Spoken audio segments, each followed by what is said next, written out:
नक्कीच तन्मय, या संपूर्ण घटनेचा तपास करण्यासाठी ठाणे पोलीस आयुक्तांनी एक महत्त्वाची एक्सपर्ट टीम जी आहे ती नेमलेली आहे आणि त्यामध्ये महत्त्वाचं म्हणजे ही 8 जणांची टीम असणार आहे, ज्यामध्ये 2 DCP, एक सीनियर PI तसेच 5 एक्सपर्ट पोलीस अधिकारी असणार आहेत, ज्यांनी या सर्व प्रकरणाचा तपास ही 8 सदस्यीय टीम जी आहे ती करणार आहे। या टीमने आधी अनेक ज्या केसेस आहेत त्या सॉल्व्ह केलेल्या आहेत असं पोलिसांनी सांगितलेलं आहे आणि या संपूर्ण घटनेचा तपास जी आहे ती 8 सदस्यीय टीम जी आहे ती करणार आहे। यामध्ये पोस्टमॉर्टम असेल, घटना नेमकी कुठे घडली, त्यानंतर पोस्टमॉर्टम रिपोर्ट असेल, तसेच पोलिसांकडून जशी बंदूक कशा पद्धतीने त्या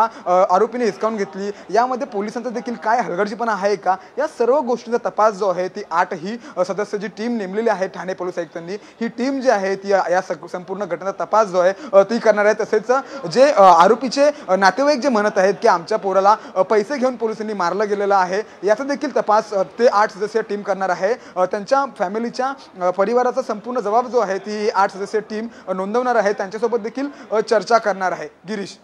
सूरज, आपण बघतो की एवढ्या मोठ्या गंभीर गुन्ह्यातील आरोपीला नेत असताना पोलिसांनी खबरदारी खूप घेणं गरजेचं असतं आणि अशा प्रकारे कुठेतरी पोलिसांचा निष्काळजीपणा आहे असा आरोप देखील विरोधकांकडून होतोय आणि त्या पार्श्वभूमीवर आता ही टीम काम करणार आहे। काय सांगाल अधिक?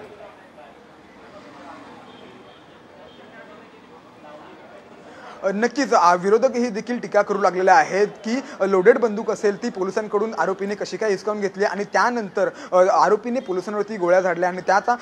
स्वरक्षणासाठी पोलिसांनी पुन्हा त्या आरोपीवरती गोळ्या झाडल्या आणि त्यामध्ये त्याचा मृत्यू झालेला आहे। ही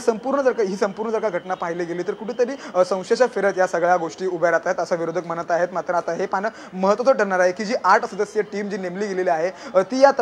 या गोष्टीचा तपास करणार आहे आणि त्यानंतर या संपूर्ण तपासानंतर काय नेमकं पुढे येणार आहे, कारण जी लोडेड बंदूक आहे ती पोलिसांच्या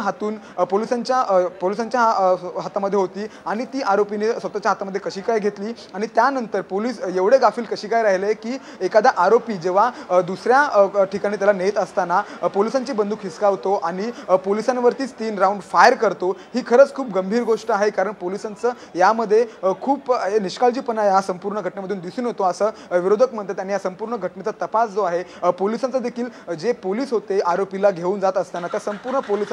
पोलिसांची चौकशी जी आहे ती ही 8 सदस्यीय टीम जी आहे गिरीश ती करणार आहे आणि त्यानंतर जे आरोपी आहेत, जो आरोपी ज्याचा मृत्यू झालेला आहे अक्षय शिंदे, याच्या देखील परिवाराचा जबाब जो आहे तो ही 8 सदस्यीय टीम नोंदवणार आहे। कारण आरोपीच्या नातेवाईकांनी देखील गंभीर आरोप केलेले आहेत की माझ्या मुलाला पैसे घेऊन मारलेलं आहे। पोलिसांवरती एक मोठा आरोप जो आहे तो आरोपीच्या नातेवाईकांनी केलेला आहे। त्यामुळे कुठेतरी संशयाची पाल जी आहे ती चुकचुकत आहे आणि म्हणूनच या संपूर्ण प्रकरणाचा तपास जो आहे ती आता आयुक्तांनी नेमलेली टीम 8 सदस्यीय टीम ही करणार आहे, ज्यामध्ये 2 DCP, ACP आणि सिनियर PI असे तसेच एक्सपर्ट या संपूर्ण टीम मध्ये असणार आहे आणि या संपूर्ण घटनेचा तपास जो आहे ती ही 8 सदस्यीय टीम करणार आहे। गिरीश,